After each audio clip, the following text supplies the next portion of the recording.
Good morning, everybody. It's time for the Mix 1041 Mix Morning Briefing. It's brought to you by Toyota of Cleveland.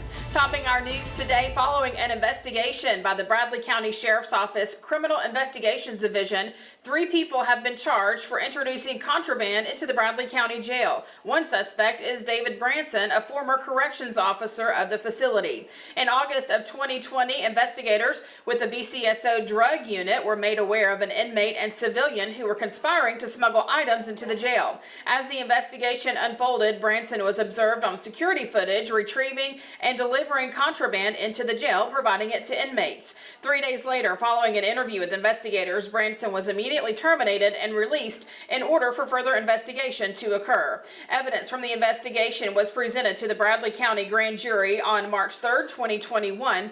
Based on their findings, David Branson has been charged with official misconduct, contraband into a penal facility, and conspiracy to introduce contraband into a penal facility. Jesus Tyler Teague has been charged with contraband in a penal facility and conspiracy to introduce contraband into a penal facility. Haley Strickland has also been charged. All 3 suspects have been booked into the Bradley County Jail. Also today from WRCB Channel 3, Nashville will host its largest one-day mass vaccination event later this month.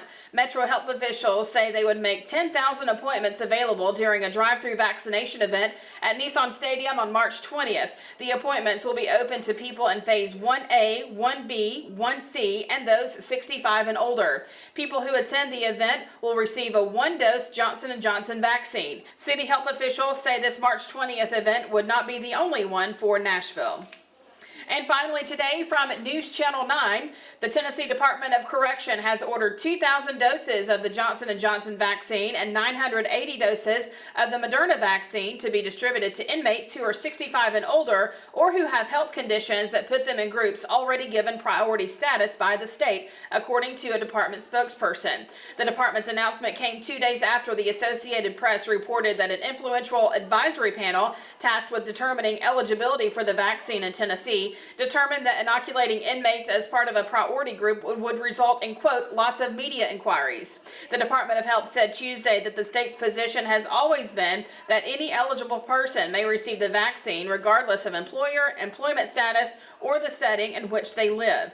Nearly 3% of the state's 30,000 inmates are over the age of 65, an age group that has been allowed to receive the vaccine since February 22nd.